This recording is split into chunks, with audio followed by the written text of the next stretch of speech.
What's up, y'all? This is Izzy, and I'm representing Invented Kicks for our first ever YouTube review. Alright, and today it's all about the Air Jordan 1 Travis Scott lows.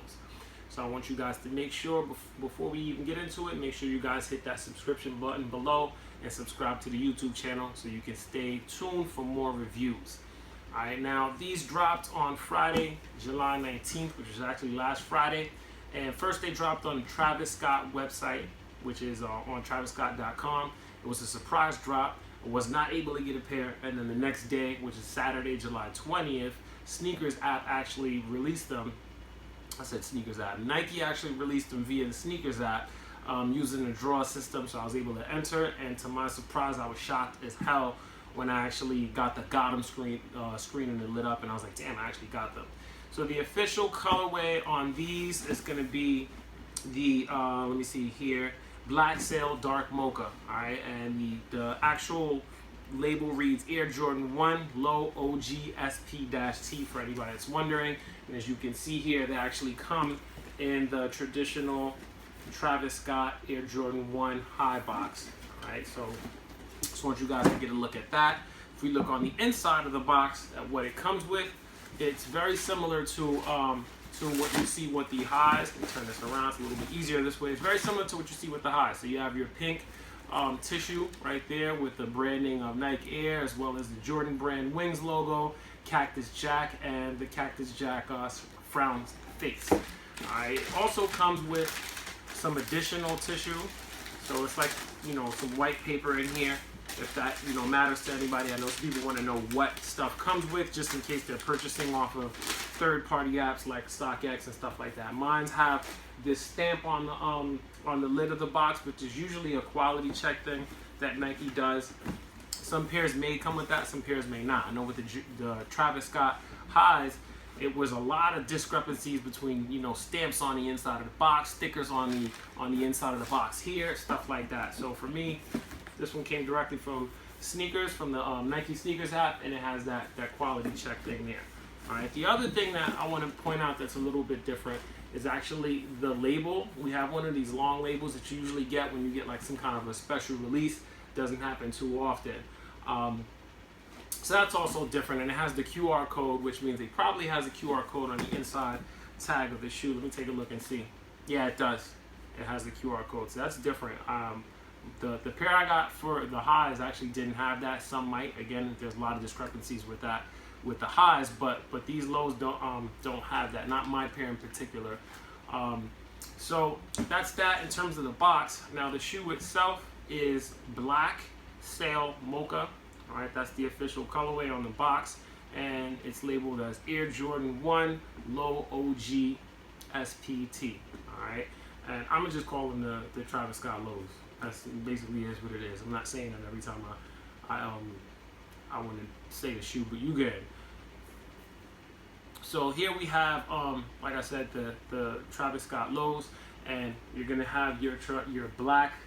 Feels like suede, kind of nubuck, something like that. I would call it more like nubuck durabuck. It's like a mix of the two, because it doesn't feel like soft like suede. It doesn't feel super soft like durabuck. I mean, excuse me, nubuck.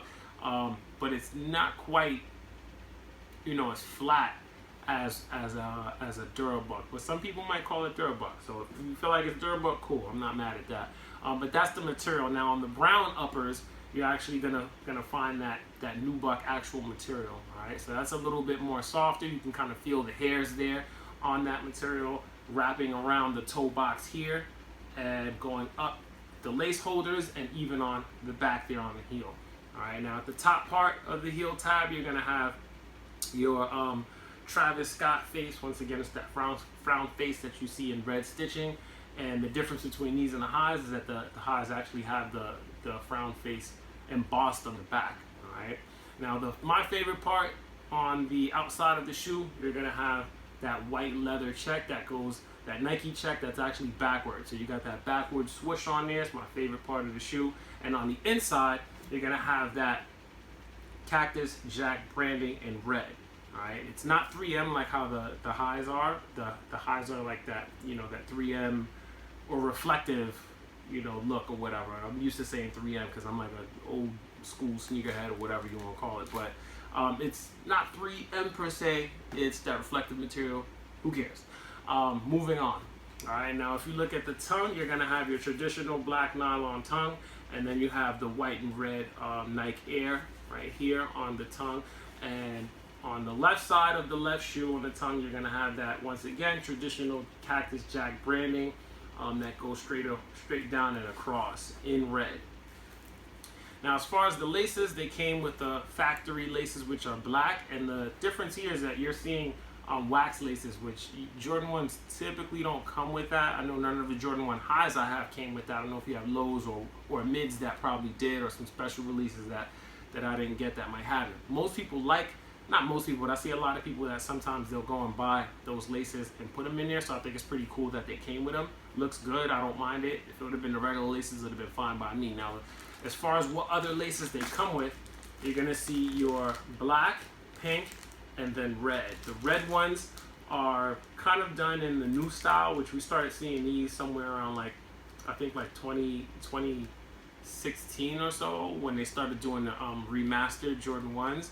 I think we started seeing stuff like this rolled up. The other two are rolled up traditionally, and the black and pink are actually like SB laces, which I think is pretty dope, because I'm not really a Jordan 1 low type of guy. I mostly have like all highs, except for the SB low, the navy joints that just dropped about a month or two or so, something like that. So I got those and these. These are the only two Jordan 1 lows that I actually have, and I think these are pretty sick and a good addition to the collection, especially to match the highs I was able to get.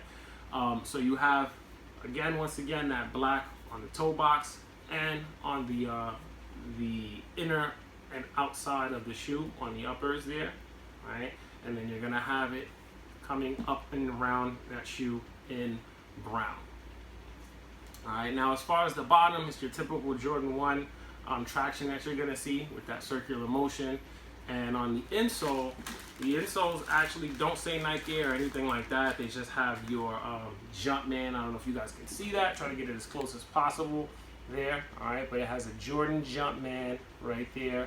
And if you look further, if I was able to take that out, you can't. I don't know. You guys probably can't see it, but I can. But deep down in the shoe, towards the forefoot area, you're actually going to see a white Cactus Jack branding, similar to what you have on the inside of the shoe. It looks just like that on the inside of the insole.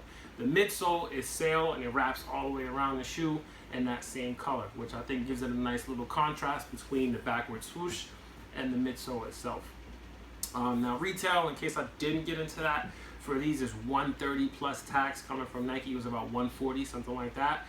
And right now these are on StockX in this size, which is an 11, for like 700, something crazy like that. Now, I personally wouldn't pay that much for these because I didn't like them that much, but I am feeling these. These are dope, especially at 140. I'm sure any of you can agree. So as far as fit, I would say go with your typical Jordan 1 size. For me, Jordan 1s usually run like a half size small. It's the same size I get in 4s, 11s, things like that. But some people like their shoes to fit a little bit snug. If you like your shoes a little bit snug, I would say go with your true to size, or whatever your typical 1 Jordan size is, which is what most people call true to size. But for me, I think they run a half size small. So I got the same size as I did in my Jordan 1 highs, which is an 11. And that pretty much wraps it up. If I missed anything, just let us know in the comments. If I messed something up, I'm always willing to learn more. So let us know. Don't forget to subscribe to the channel, and thanks for tuning in with Invented Kicks.